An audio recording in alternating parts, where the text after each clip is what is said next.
Hello मित्रों, देश किसान किसान चैनल में मैं साकिर बढ़िया आपका स्वागत करता हूँ। बाजार में ऐसे तो आटे के पैकेट तैयार मिलने लग गए हैं। हालांकि कई लोग अभी भी स्वास्थ्य कारणों के साबुत गेहूं के आटे का भी उपयोग करते हैं। खास करके गांव में लगभग सभी लोग खेत में गेहूं लाते हैं और उसे साफ करके पीसते हैं। इसके लिए लोग अपने घरों में महीने या सालों भर तक गेहूं जमा करके रखते हैं। गेहूं में अक्सर कीट लग जाती है के बेल गिर जाते हैं। दरअसल ऐसा भंडारण में हुई गलती के कारण होता है। इससे काफ़ी अनाज खराब हो जाता है। हालांकि इससे बचने के लिए तरह तरह के नुस्खे भी आजमाए जाते हैं। लेकिन क्या आप जानते हैं कि अगर आप गेहूं के बोरी में नीम की पत्तियां डाल दें तो क्या होता है? अगर नहीं तो आइए हम आपको बताते हैं।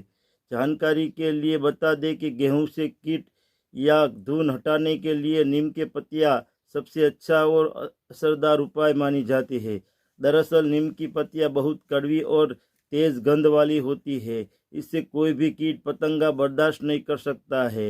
यही कारण है कि गेहूं में भूसा दूर भाग जाता है। सबसे अच्छी बात यह है कि नीम की पत्तियों में किसी भी तरह का केमिकल नहीं होता है, जिससे अनाज में कोई नुकसान नहीं होता है। साथ में इससे घरों में लंबे समय तक रखा जा सकता है।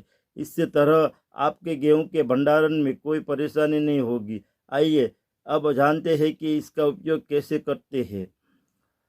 तो नीम की पत्तियां प्राकृतिक कीटनाशक के रूप में काम करती है। अगर आप गेहूं को लंबे समय तक घर में स्टोर करके रखना चाहते हैं तो नीम की पत्तियों की मदद ले सकते हैं। इसके लिए आपको बड़ी मात्रा में नीम की पत्तियां लेनी होगी और इनमें धूप में सुखाना होगा ताकि उसमें मौजूद नमी खत्म हो जाए। इसके बाद आप इस पत्ते की पूरी बोरी में डाल दें। ध्यान रखें कि अगर नीम की पत्तियां में नमी होगी तो आपका गेहूं खराब हो सकता है। इसीलिए इसे सुखाना बहुत ज़रूरी होता है। दरअसल पतंगों नीम की कड़वी गंध बर्दाश्त नहीं कर सकता है और धीरे धीरे थैले से गायब हो जाता है। गेहूं भंडारण के लिए अन्य सुझाव आपको बताते चलते हैं। आपको गेहूं की ऐसी जगह रखना चाहिए जहां नमी न हो। नमी के कारण आपके अनाज खराब हो जाते हैं और कीट भी लग जाती है। उस जगह को हमेशा साफ रखें ना चाहिए साफ करके रखना चाहिए। आटे को गेहूं को कीटाणुओं या खराब होने से बचाने के लिए आप गेहूं में साबुत या सूखी लाल मिर्च भी मिला सकते हैं। यह उपाय आपको थोड़ा अजीब लग सकता है, लेकिन ये आपके लिए बहुत उपयोगी साबित हो सकता है।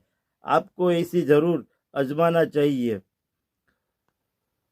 अगर आपके गेहूं में बार बार कीड़े लगते हैं तो आप एक सफ़ेद सूती कपड़ा लें और उसे में नमक बांध लें।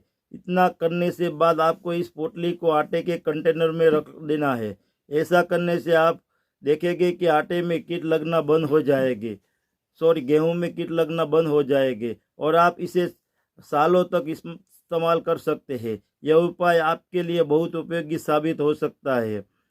यदि बार बार साफ करने के बाद भी आपके गेहूं में कीड़े लग रहे हैं तो आपको कूड़ेदान के किनारे सूखी पुदीने की पत्तियां रखनी चाहिए। ऐसा करने से आटे में कभी भी कीड़ा या धूल भी नहीं लग सकती है। तो मित्रों, ये उपाय हमारा कैसा लगा आप कमेंट में बताइए और आज हमारी चैनल में नहीं है तो सब्सक्राइब भी कर लीजिए। जो भी वीडियो अच्छा लगे तो लाइक कर दीजिए और दूसरे भी इसे किसान को जो इस वीडियो उपयोगी हो, इसीलिए इस वीडियो को शेयर कर दीजिए। धन्यवाद।